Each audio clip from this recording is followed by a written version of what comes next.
విభిన్న ప్రతిభావంతుల్లో ఉన్న ప్రతిభను వెలుగులోకి తీసుకొద్దామని పుట్టపర్తి ఎమ్మెల్యే పల్లె సింధూరారెడ్డి పిలుపునిచ్చారు. సత్యసాయి జిల్లా విద్యాశాఖ సమగ్ర శిక్ష సంస్థ ఆధ్వర్యంలో దివ్యాంగ విద్యార్థులకు ఉపకరణాల పంపిణీ కార్యక్రమంలో పల్లె రఘునాథ్ రెడ్డితో కలిసి ఎమ్మెల్యే హాజరై మాట్లాడారు. కూటమి ప్రభుత్వం అధికారంలోకి రాగానే పాత బకాయిలను మంజూరు చేసినట్లు ఎమ్మెల్యే చెప్పారు.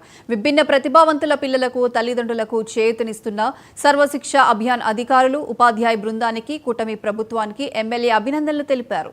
ప్రతి ఒక్కరూ బాగా చదువుకొని వివిధ రంగాల్లో రాణించాలని మాజీ మంత్రి పల్లె రఘునాథ్ రెడ్డి సూచించారు. ఈ కార్యక్రమంలో సమగ్ర శిక్ష జిల్లా అడిషనల్ ప్రాజెక్ట్ అధికారి దేవరాజ్, ఇతర అధికారులు, మాజీ జెడ్పీటీసీ లక్ష్మీనారాయణ, టీడీపీ జిల్లా కార్యదర్శి సమకోటి ఆదినారాయణ, మాజీ సర్పంచ్ మాణిక్యం పాల్గొన్నారు.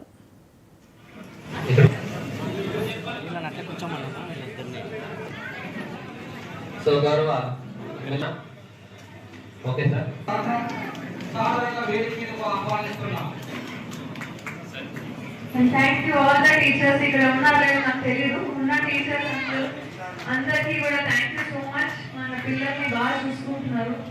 మనము ఒకటి గుర్తించాలి, ప్రభుత్వం మామూలుగా ఇంత లెవెల్కి దిగి ఇలా కష్టపడుతున్న పిల్లల గురించి కూడా ఆలోచించి కూడా ఇలాంటి ప్రోగ్రామ్ కండక్ట్ చేస్తుంది అంటే ప్రభుత్వానికి మన ఫ్యూచర్ జనరేషన్ మీద ఎంత కార్యదక్షత ఉందో ఒకసారి మనం గమనించుకోవాలి.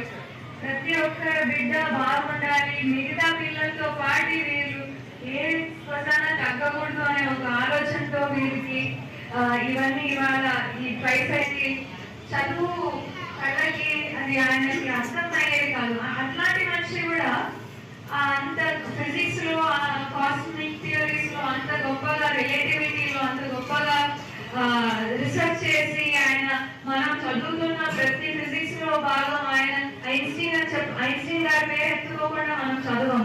అది అంత గొప్పగా ఆయన ఎదగలిగారంటే ఆయన చుట్టుపక్కల మేము సైతం వాళ్ళకంటే ఎక్కువ ధైర్యాన్ని కలిగిస్తే వాళ్ళ మనోభావాలు పెరుగుతాయి, ఆత్మధైర్యము, స్థైర్యము, ఆత్మవిశ్వాసం పెరుగుతుంది.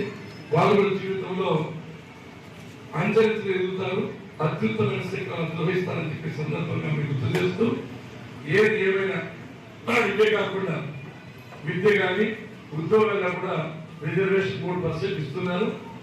కాబట్టి అది కూడా ఉపయోగించుకోవచ్చు. కాబట్టి పిల్లలు బాగా సరిగ్గా చూసుకోవాలా.